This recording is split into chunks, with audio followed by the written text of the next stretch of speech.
Bienvenidos, esto es Informe Extra. Empecemos con la dictadura venezolana.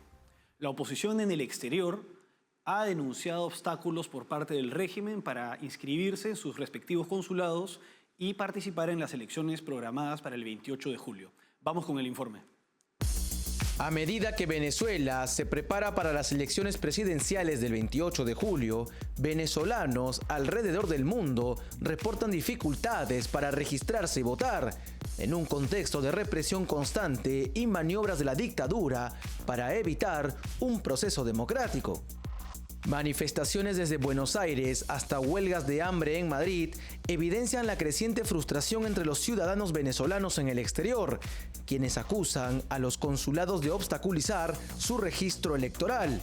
Con aproximadamente 5.2 millones de venezolanos, predominantemente opositores al régimen actual, habilitados para votar en el extranjero, la falta de criterios uniformes y la escasa información oficial se traducen en confusión y descontento.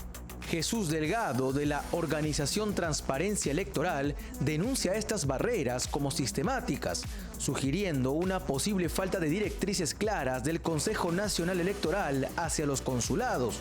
El régimen de Maduro atribuye los retrasos en el proceso de registro a las sanciones internacionales, parte del discurso de la dictadura para ocultar sus intenciones de mantener en el poder al chavismo.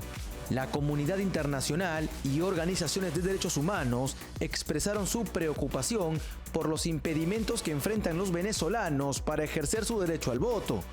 Este escenario se desarrolla sobre el telón de fondo de una crisis sin precedentes generada por el chavismo, que ha empujado a casi 8 millones de venezolanos a migrar desde el 2014, según la ONU, en busca de mejores condiciones de vida.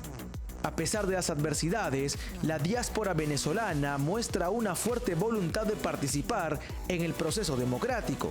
La comunidad del país sudamericano en el exterior demanda mayor transparencia y claridad en el proceso electoral, mientras intensifica la presión sobre los consulados y las autoridades venezolanas para asegurar un proceso justo y transparente.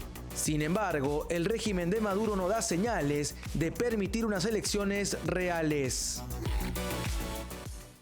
Ante las diversas maniobras del régimen por evitar elecciones libres, transparentes y democráticas, se están viendo manifestaciones de venezolanos en el exterior que denuncian los obstáculos del régimen para poder actualizar sus datos o inscribirse en sus respectivos consulados. Se han visto manifestaciones en Madrid, en Quito y en Buenos Aires. Con respecto a Madrid, tenemos el caso de la ciudadana venezolana Lorena Lima, quien hizo una huelga de hambre y señaló, entre otras cosas, que al régimen no le interesa mostrarse como una dictadura criminal ante el mundo. Por su parte, en Quito, otro ciudadano de nombre Luis Magallanes también hizo una huelga de hambre para que, y cito, se le permita ejercer su derecho legítimo de inscribirse y actualizar sus datos en el registro electoral. De acuerdo con la ONU, desde el 2014 han partido al exterior, al extranjero, unos 8 millones de venezolanos. Por otra parte, la ONG Súmate señala que unos 5,2 millones de venezolanos tienen que actualizar su registro electoral para poder participar en estas elecciones. Hay que tener en cuenta que buena parte, seguramente la mayoría de los venezolanos en el exterior no están contentos con el régimen que los ha impulsado a irse de su país. ¿Y a qué se debería, pues, esta migración? Y también, ¿cuáles son los países con mayor población venezolana? Para empezar, esta lista la encabeza Colombia con cerca de 3 millones de venezolanos, seguido por el Perú, que tiene poco más de 1,5 millones de venezolanos. Luego estarían países que tienen entre poco más de medio millón o poco menos de medio millón, como España, Ecuador, Brasil y Estados Unidos. La situación que se vive en el país, que ha llegado pues a una caída del 80% del PBI, hiperinflación, escasez de alimentos y medicinas y sobre todo represión política, lleva pues a los venezolanos a migrar en busca de mejores oportunidades de vida. El tema de la represión es algo que destaca y que se suma a la pobreza que vive el país, en la que se ha sumido por culpa del chavismo. De acuerdo con la ONG Foro Penal, actualmente hay 268 presos políticos en Venezuela. ¿Cuál es el contexto de estas denuncias y estas manifestaciones en el exterior? Es el contexto, pues, de la parte de las maniobras del régimen por impedir que la oposición tenga una representación en las elecciones programadas en la misma fecha que nació Hugo Chávez, el 28 de julio de este año. Y bueno, como se sabe, en octubre del año pasado, la dictadura y la oposición organizada en base a la Plataforma Unitaria Democrática suscribieron el Acuerdo de Barbados, que establecía, pues, que se darían elecciones con garantías electorales. Una vez suscrito el acuerdo, la oposición hizo sus elecciones primarias, María Corina Machado venció con más del 92% de los votos y el gobierno de Estados Unidos levantó temporalmente sanciones sobre el oro, el gas y el petróleo venezolanos y además permitió se hizo un intercambio de prisioneros y se liberó a Alex Saab, quien es sindicado como el testaferro de Nicolás Maduro. Una vez que se consiguió el levantamiento temporal de las sanciones y que se liberó a este personaje, lo que hizo la dictadura fue incumplir el Acuerdo de Barbados, ratificar la inhabilitación que pesaba sobre María Corina Machado e impedir la inscripción como candidata delegada de Corina Lloris, en un contexto, pues, de aumento de la represión en el que se ha visto a Maduro recientemente calificando a 20 Venezuela, que es el partido liderado por María Corina Machado, calificando este partido de grupo terrorista, sumado a las detenciones de importantes dirigentes de 20 Venezuela, acusados por el fiscal general del régimen, quien es Tarek William Saab, de delitos bastante graves como terrorismo, conspiración, traición y también de intentar asesinar a Nicolás Maduro.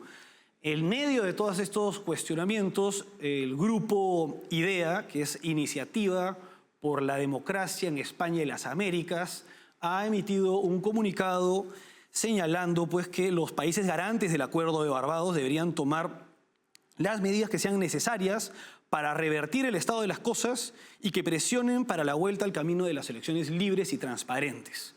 Por su parte, el grupo Libertad y Democracia, otro grupo que, al igual que el grupo IDEA, incluye a exmandatarios y jefes de Estado, además de incluir a líderes sociales y políticos y académicos, también se ha pronunciado de una manera un poco más contundente al señalar, al instar al restablecimiento de las sanciones contra el régimen de Nicolás Maduro y su círculo de testaferros, y desconocer al régimen y no reconocer los resultados de las elecciones, a menos que se lleven a cabo con garantías electorales y se permita, pues, la participación de la oposición liderada por María Corina Machado. Hasta el momento, María Corina Machado se ha mantenido dando un discurso de firmeza y de esperanza ante la oposición. Ha reiterado que existe la posibilidad de poder inscribir a Corina Lloris y que ella pueda participar, incluso, o sea, que María Corina Machado pueda participar ante un eventual levantamiento de su inhabilitación de acuerdo al artículo 63 de la Ley Orgánica de Elecciones del país, ya que este artículo establece que se puede sustituir al candidato presidencial hasta 10 días antes de las elecciones. Y es lo que estarían buscando para poder presentar a María Corina Machado, quien reitera su firmeza y la esperanza de que ella pueda participar, o en su caso a Corina Lloris, quien también ha sido imposibilitada. Por el momento, la oposición ha presentado a Edmundo González Urrutia como candidato de la MUD. La MUD era la Mesa de Unidad Democrática, que era la Mesa de Unidad Democrática, que era la coalición antecesora de la Plataforma Unitaria Democrática. Edmundo González Urrutia es internacionalista y ha sido diplomático de Venezuela hasta antes del chavismo. Él fue embajador de Venezuela ante Argentina y Argelia y, bueno, pues es por el momento el candidato delegado presentado hasta la fecha. Para terminar, esta inscripción de reemplazo plantea, pues, un nuevo escenario para el régimen y habría que ver qué otras medidas toma ante la presión internacional y el nuevo escenario que representa un nuevo candidato ante un régimen pues, que busca evitar enfrentar a la Plataforma Unitaria Democrática en elecciones. Vamos ahora a una pausa y regresamos con Argentina.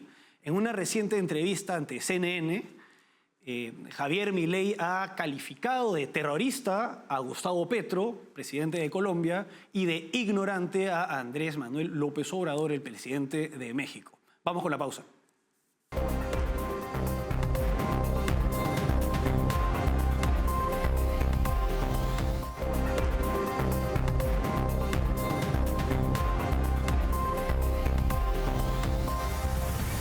Seguimos en Informe Extra. En una reciente entrevista para Oppenheimer Presenta, programa de CNN, Javier Milei calificó de terrorista al presidente de Colombia, Gustavo Petro, y de ignorante al presidente de México, Andrés Manuel López Obrador, y también cuestionó y criticó a los demás regímenes de orientación socialista de la región. Vamos con el informe. En una entrevista para CNN, el presidente argentino Javier Milei hizo referencia al pasado beligerante de Gustavo Petro, presidente de Colombia y de izquierda radical. Milei calificó a Petro de terrorista y también tachó al presidente mexicano de ignorante. Estos comentarios han provocado que Colombia decida expulsar a varios diplomáticos argentinos, esto pese a que Petro ha llamado antes fascista a Milei y lo ha comparado con Adolf Hitler. La diferencia radica en el pasado de Petro, pues es un excombatiente del grupo beligerante colombiano M-19. Esto es especialmente relevante porque el presidente colombiano tiene una política abierta de negociación con grupos guerrilleros y criminales en Colombia en busca de una supuesta paz. Ahora, las declaraciones de Milei han generado el rechazo de Gustavo Petro, pero la forma frontal del presidente argentino es clara y marca distancia con el socialismo del siglo XXI, con líderes acostumbrados a atacar sin restricción, pero no a recibir estos ataques. Así, Milei continúa marcando su posición a nivel internacional. Milei argumentó que bajo el liderazgo de izquierda de Petro, Colombia podría deteriorarse y asemejarse a países como Venezuela y Cuba, refiriéndose a ellos como escenarios de carnicería y cárcel insular respectivamente. En la entrevista, Milei también arremetió contra Andrés Manuel López Obrador, el presidente mexicano que forma parte del mismo frente de Gustavo Petro. Así, Milei marca una posición firme en contra de los líderes del socialismo del siglo XXI. Bueno, en la reciente entrevista con Andrés Oppenheimer, en alusión a Gustavo Petro, Javier Milei señaló lo siguiente, y cito: «Mucho no se puede esperar de alguien que era un asesino terrorista». Ahora bien, ¿bajo qué fundamenta estas calificaciones Javier Milei y otros críticos a Gustavo Petro? ¿Por qué se señala que Gustavo Petro era terrorista? Bueno, Gustavo Petro, y esto es de público conocimiento, militó en su juventud en el M-19, una guerrilla urbana colombiana de tendencia socialista y nacionalista que perpetró diversos atentados en el país. Este grupo subversivo surgió en 1970 y tuvo actividad hasta su desmovilización en el año 1990, en que se convirtió en un partido político.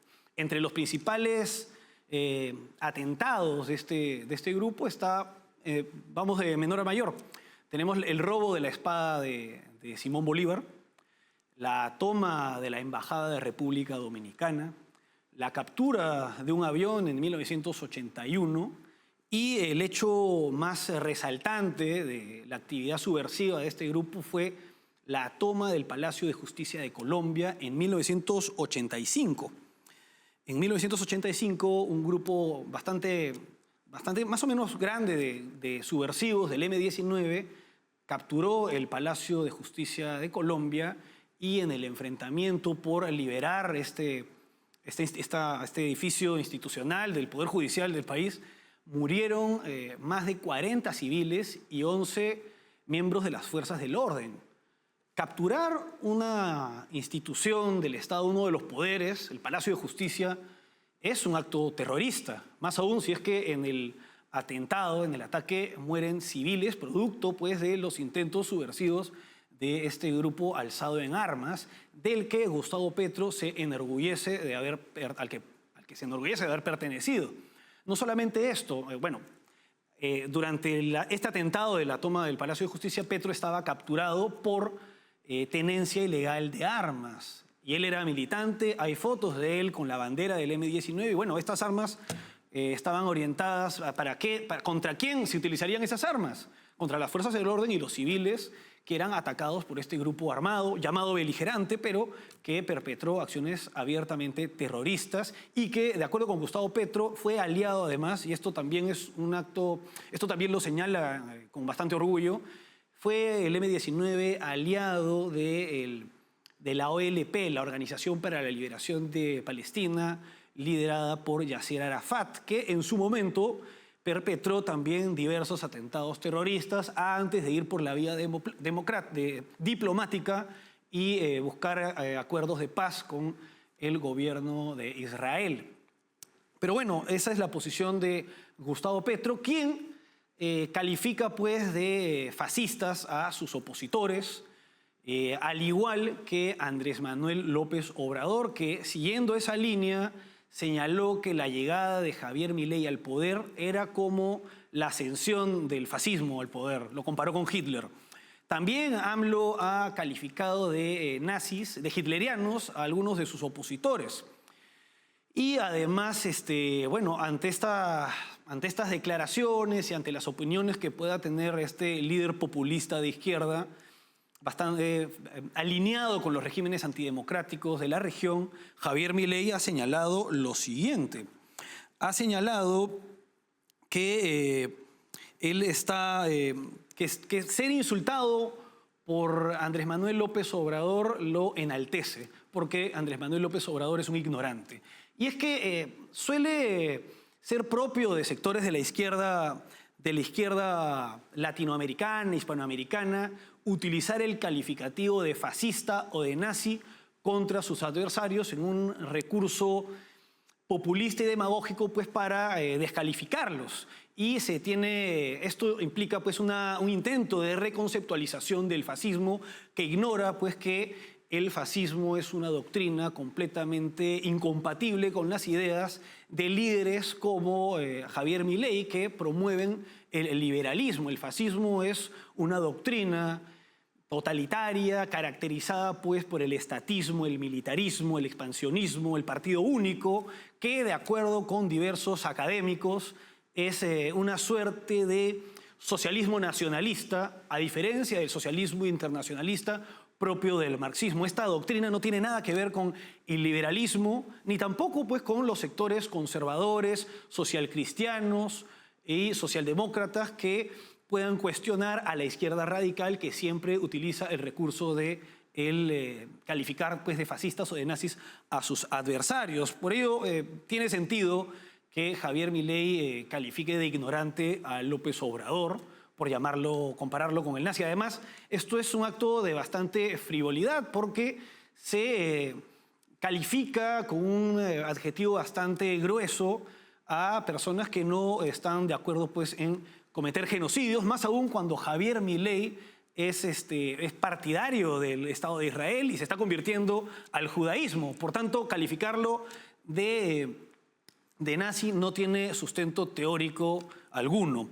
La posición de Javier Milei es, si bien él no está buscando, su gobierno no busca el rompimiento de relaciones, recuerda en cierta medida a la llamada doctrina Bettencourt.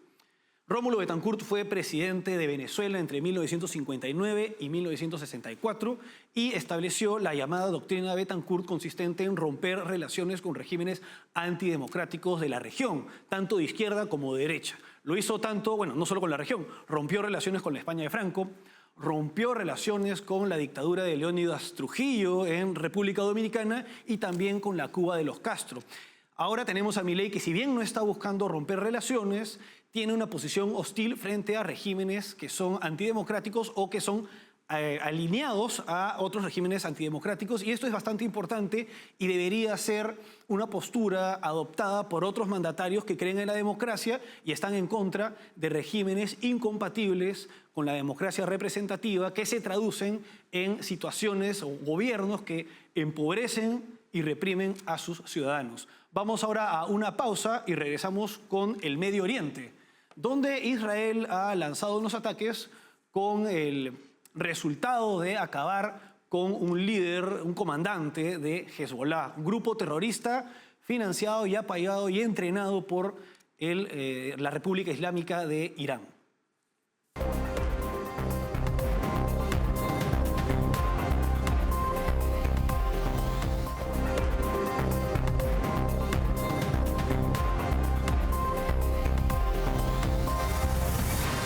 Seguimos con un informe extra. El 31 de marzo, las fuerzas de defensa israelíes acabaron con varios militantes de Hezbollah, entre los que destaca uno de sus comandantes. Este es un grupo terrorista respaldado por el principal enemigo de Israel, que es la República Islámica de Irán. Vamos con el informe. El 31 de marzo del 2024, las Fuerzas Armadas de Israel anunciaron la eliminación de un alto mando del grupo terrorista Hezbollah, identificado como Ismail al-Sin, en un ataque con dron en Junín, al sur del Líbano.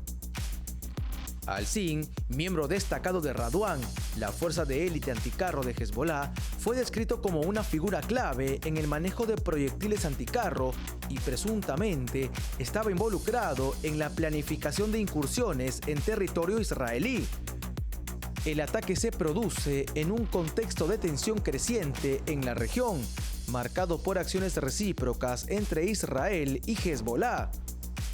Un militar israelí resultó herido en Kiryat Shimona por un proyectil lanzado desde Líbano, atribuido a Hezbollah, grupo terrorista que también ha reivindicado ataques adicionales en zonas fronterizas.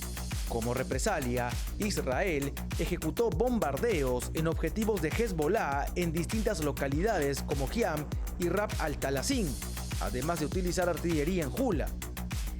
Los enfrentamientos han escalado, afectando a varios puntos de interés en el sur del Líbano. Desde el 7 de octubre, las confrontaciones han resultado en la muerte de aproximadamente 265 miembros de Hezbollah, principalmente en territorio libanés, pero también en Siria. Hezbollah es uno de los grupos beligerantes financiados por Irán que desestabilizan y amenazan la seguridad en Medio Oriente. El 7 de octubre del 2023, cuando se dio el ataque del grupo terrorista Hamas a Israel, esta incursión en la que murieron miles de personas inocentes, esa fecha también, a partir de esa fecha, se dieron ataques no solamente desde la Franja de Gaza, donde tenía dominio el grupo terrorista Hamas, sino también desde la frontera del Líbano, que es donde opera el grupo terrorista Hezbollah. A diferencia de Hamas, Hezbollah es de tendencia de orientación chiita dentro del Islam, y este grupo terrorista libanés tiene como su principal fuente de financiamiento y entrenamiento a la República Islámica de Irán, que es la principal potencia musulmana de tendencia chiita. Israel, pues, desde esa fecha ha llevado varios ataques, tanto en el Líbano, donde opera este grupo, como en Siria, ya que en Siria el grupo terrorista Hezbollah también tiene zonas donde tiene bases militares. Como se sabe, en la guerra civil siria, el gobierno, la dictadura de Bashar al-Assad fue apoyada tanto por Rusia como por Irán, además de grupos como Hezbollah.